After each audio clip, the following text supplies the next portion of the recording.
Hello বন্ধুগণ, the mirror চ্যানেলে আপনাদেরকে স্বাগতম। শুরু করছি নতুন একটি ভিডিও বিবর্তন তত্ত্ব অস্বীকারীদেরকে নিয়ে। আশা করছি পাশেই থাকবেন। বিবর্তন তত্ত্ব অস্বীকারীরা প্রায়ই এর বিভিন্ন দিক নিয়ে প্রশ্ন করেন।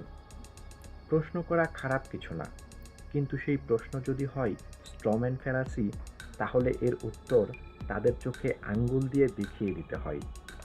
এরকম বহুল প্রচলিত অনেকগুলো কুযুক্তির একটি হচ্ছে স্পেশিয়েশন বা নতুন প্রজাতির উদ্ভব। তারা তাদের বিভিন্ন তত্ত্ববিরোধী ইউটিউব ভিডিও, ওয়ার্ডপ্রেস ব্লগ, বইমেলার হট সেলিং পাকুড়া টাইপ বইয়ের অথবা ফেসবুকের বিভিন্ন পোস্টে প্রায়ই বলেন, দেখান আমাদেরকে যে ব্যায়াম করতে করতে মানুষ হাতি হয়ে গেছে, বাঘ অনেক বছরের ব্যবধানে জিরাফ হয়ে গেছে, অথবা হরিণ বনে লাফাতে লাফাতে কুমির হয়ে গেছে, এবং আরও দাবি করেন যে নতুন প্রজাতির উদ্ভবের কোনো উদাহরণ নাকি নেই। বিবর্তনের ভিত্তি হচ্ছে জিনের আদান প্রদান। কোনো প্রজাতির মধ্যে অল্প কিছু জেনেটিক পার্থক্য সেই প্রজাতির মধ্যে যে বিশাল ভিন্নতা তৈরি করতে পারে তা অকল্পনীয়। উদাহরণ হিসেবে কুকুরের কথাই ধরি। হাজার বছরের ব্যবধানে নেকড়ে থেকে আসা এই প্রজাতিটির মধ্যে এত পার্থক্য এসেছে যে তা বিশ্বাস করার মতো নয়। কিন্তু বিবর্তন বিরোধীদের সেই একই প্রশ্ন, কুকুরের মধ্যে যত পার্থক্যই থাকুক তারা কিন্তু এখনো কুকুরই আছে। তাহলে কুকুর কি চিরকাল কুকুরই ছিল? কুকুর যদি চিরকাল কুকুর থাকে, তাহলে কুকুরের এতগুলো প্রজাতি কিভাবে হলো? যদিও এটি ক্লাসিক জবাব। নতুন প্রজাতির উদ্ভব বলতে আমরা বুঝি একই প্রজাতির দুটি আলাদা আলাদা প্রজাতিতে ভাগ হয়ে যাওয়া। আলাদা হওয়ার পরে তাদের কি লেজ গজায় না পাখা গজায়, সেটা নির্ভর করে তাদের আগের প্রজাতির উপর। সুতরাং হাতি থেকে মানুষ হওয়া বা মানুষ থেকে জিরাফ হওয়া প্রশ্নটি একটি অবান্তর প্রশ্ন বায়োলজিতে। আর কিভাবে এক প্রজাতি দুটি প্রজাতিতে ভাগ হয়ে থাকে সেটা বুঝতে এই ধরনের প্রশ্ন না করাটাই স্বাভাবিক। পৃথিবীতে প্রাণের উদ্ভব থেকে শুরু করে আজ অবধি কুকুর, বিড়াল, বাঘ, সিংহ কি একই রকম আছে? ডারউইনের গ্যালাপাগোসের ১৩ প্রজাতির প্রায় একই রকম দেখতে ফিঞ্চি পাখির ইতিহাস কি ভুয়া? নাকি ৭ প্রজাতির বাঘ আমরা ভুল দেখছি? হতে পারে তাদের নিজেদের সংজ্ঞায় মাইক্রো ইভোলিউশনের আর মাইক্রো ইভোলিউশন আলাদা। হতে পারে বিবর্তন বিরোধীরা সম্ভবত আমাদের চাইতেও ভালো চোখে দেখেন। প্রথমেই জেনে নিই স্পিসিস বা প্রজাতি বলতে কি বোঝায়। বায়োলজিতে প্রজাতি বলতে বৈজ্ঞানিকদের ভাষায় অনেক কিছুই বোঝায়। ভাইরাস বা অন্যান্য পরজীবী থাকায় প্রজাতির সংজ্ঞা সাধারণভাবে দেওয়া একটু কঠিন। বাংলাদেশের অনেক বিবর্তন বিরোধী লেখকরা এই কাজটিই করে থাকেন। তারা সায়েন্টিফিক ডিসপিউটের সুযোগ নিয়ে থাকেন, কারণ তাদের উদ্দেশ্য থাকে অন্য কিছু। যেহেতু প্রজাতির বর্ণনায় ঐক্যবদ্ধ কোনো সংজ্ঞা আপাতত নেই, সেই কারণে বিবর্তন ভুয়া এই ধরনের একটি মনোভাব থাকে তাদের আপাত দৃষ্টিতে। কোনো কিছুর ২০ ধরনের সংজ্ঞা থাকলেও সব সংজ্ঞায় যে সঠিক হবে এমনটি না, আবার সব সংজ্ঞায় যে ভুল হবে তাও না। আমি অকামস রাজর ধরে সবচাইতে সহজ সংজ্ঞাটিই নিব এই ক্ষেত্রে। প্রজাতি বলতে জীববিজ্ঞানে যা বোঝায় তা হলো একই ধরনের সর্বাধিক বৈশিষ্ট্যগত একদল জীব, যারা নিজেদের মধ্যে প্রজননের মাধ্যমে উর্বর সন্তান উৎপাদন করতে সক্ষম। আবার জেনেটিকভাবে যদি প্রজাতির সংজ্ঞা দিতে চাই, তাহলে দাঁড়াবে যে সাধারণ জিন পুলের মধ্যাকার পার্থক্য বা কোনো প্রজাতির মধ্যে জেনেটিক পার্থক্য। একটা উদাহরণ দিলে ভালো হয়। ধরুন একটি পুকুরে ৫ ধরনের ব্যাঙ বসবাস করে। এখন আপনি চাচ্ছেন জেনেটিকভাবে তাদের প্রজাতিকে ব্যাখ্যা করতে। এই ৫ ধরনের মধ্যে কেউ আবার তাদের নিজস্ব প্রজাতি ছাড়া অন্য কারো সাথে যৌন প্রজনন করে না, কিন্তু তাদের সবার মধ্যেই ব্যাঙের সাদৃশ্যতা বিদ্যমান।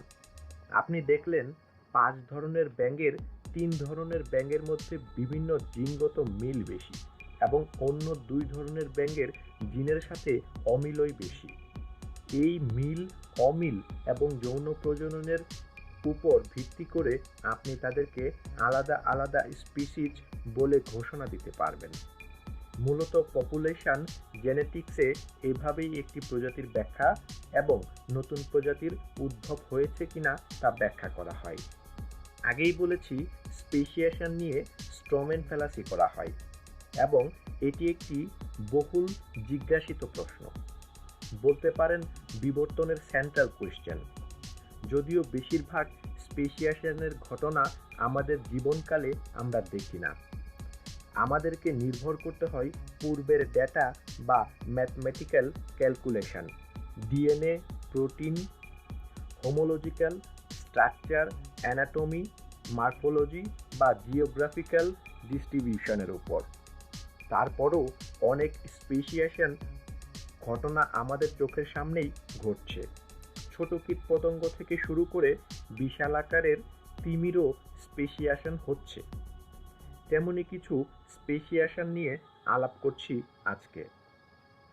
উদাহরণ নাম্বার ১, নতুন প্রজাতির উদ্ভবের ক্লাসিক উদাহরণের মধ্যে একটি হচ্ছে আমেরিকান দুটি নতুন প্রজাতির ফুলের গাছের উদাহরণ। মূলত এই প্রজাতির গাছদের মজা করে ডাকা হয় গুডস বিয়ার্ডস অথবা সেলসাফিশ। ১৯০০ সালের প্রথম দিকে এই বন্য প্রজাতির ফুল গাছ মূলত ৩ ধরনের ছিল। ১৯৫০-এর দিকে আরও দুটি নতুন প্রজাতির গোডস বিয়ার্ডস এর গাছ আমেরিকায় দেখা যেতে শুরু করে। গবেষণায় দেখা যায় এই নতুন দুটি প্রজাতি অন্য দুটি প্রজাতির হাইব্রিড হলেও এদের বীজ নয়, বরং তারা তাদের নতুন প্রজাতির সাথে রিপ্রোডিউসে সক্ষম, কিন্তু পূর্বের ৩টি প্রজাতির সাথে রিপ্রোডিউস করতে পারছে না। মিউটেশনের ফলে কোনোভাবে জেনেটিক ইনফরমেশন ডাবল হয়ে গেলে উদ্ভিদে এই ধরনের স্পেসিয়েশন দেখা যায়। গোডস বিয়ার্ড ছাড়াও অন্যান্য গাছের মধ্যে এই ধরনের হাইব্রিড স্পেসিয়েশন লক্ষ্য করা গিয়েছে। উদাহরণ নাম্বার ২, আপেলের ম্যাকড ফ্লাই।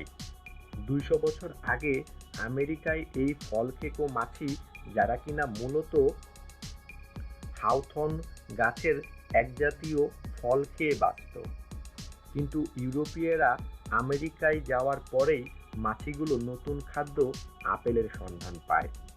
কিছু মাছি ধীরে ধীরে আপেল গাছে বসবাস করতে শুরু করে। ফলস্বরূপ তারা হাউথর্নস গাছের মাছিদের থেকে আলাদা হয়ে যায়। বিংশ শতাব্দীর গবেষকরা যখন এই দুই গ্রুপের মাছিদের পরীক্ষা করা শুরু করে, তখন তারা এই তথ্যগুলো পায়: আমাদের নাকের সামনে দিয়ে নতুন প্রজাতির উদ্ভব হয়েছে, কিন্তু আমরা তা জানি না। উদাহরণ নাম্বার ৩, অর্কাস। হত্যাকারী তিমি হিসেবে মূলত পরিচিত। এই তিমিগুলো দেখতে মোটামুটি একই রকম। কালো এবং সাদা প্যাচযুক্ত ডলফিন ফ্যামিলির এই তিমিরা একসাথে বসবাস করে এবং শিকারও করে একই সাথে, কিন্তু আচরণগত গবেষণায় দেখা গিয়েছে এই তিমিদের আচরণ বিভিন্ন রকমের। তাদের খাদ্যাভ্যাস আলাদা, আলাদা উপায়ে শিকার করে, এমনকি শব্দও করে আলাদাভাবে। বিজ্ঞানীরা এটি বুঝতে পারেননি এদের আলাদা আচরণের কারণ। জিনতত্ত্ববিদরা যখন এই তিমিদের প্রজনন নিয়ে গবেষণা করেন, তারা অবাক হন ফলাফল দেখে। প্রায় ১৩৯টি তিমির মাইটোকন্ড্রিয়াল জিন নিয়ে গবেষণা করে দেখেন এই সব কিলার হুইলের মধ্যে অন্তত ৩ ধরনের প্রজাতি আছে এবং মাত্র ১,৫০,০০০ থেকে ৭,০০,০০০ বছরের ব্যবধানে এরা এদের মূল প্রজাতি থেকে আলাদা হয়ে গিয়েছে। উদাহরণ নাম্বার ৪, শেষ করছি পাপুয়া নিউগিনির দুটি প্রজাতির পাখির স্পেসিয়েশন নিয়ে, যার নাম মোনার্স ফ্লাইং ক্যাচার্স। এরা ছোট আকারের কীটপতঙ্গভোজী পাখি। এই দুই প্রজাতির পাখির অমিল হচ্ছে তাদের পালকের রং। এক প্রজাতির পাখির গায়ের রং পুরোপুরি কালো, অন্য প্রজাতিটির আছে কালো এবং পেটের দিকে বাদামি রঙের মিশ্রণ। কোনো একটা পর্যায়ে একটি প্রজাতির মধ্যে সিঙ্গেল অ্যামিনো অ্যাসিডে মিউটেশন হয়, যার ফলে মেলানিন প্রোটিন স্থায়ী হয় একটি প্রজাতির মধ্যে। এই দুটি প্রজাতি নিজেদের মধ্যে প্রজনন করতে না পারলেও তাদের নিজেদের প্রজাতির মধ্যে প্রজনন খুব স্বাভাবিকভাবেই করতে পারছে। ছোট পোকামাকড় থেকে শুরু করে শ্বেত ভাল্লুক বা অতি বিশালাকার তিমির মধ্যেও বিবর্তন হচ্ছে। প্রতিনিয়ত নতুন প্রজাতি উৎপত্তি হচ্ছে আমাদের চারপাশে। বিবর্তন শুধু হাজার বছর আগেই ঘটেনি, বিবর্তন ঘটছে প্রতি মুহূর্তে। ধন্যবাদ সবাইকে।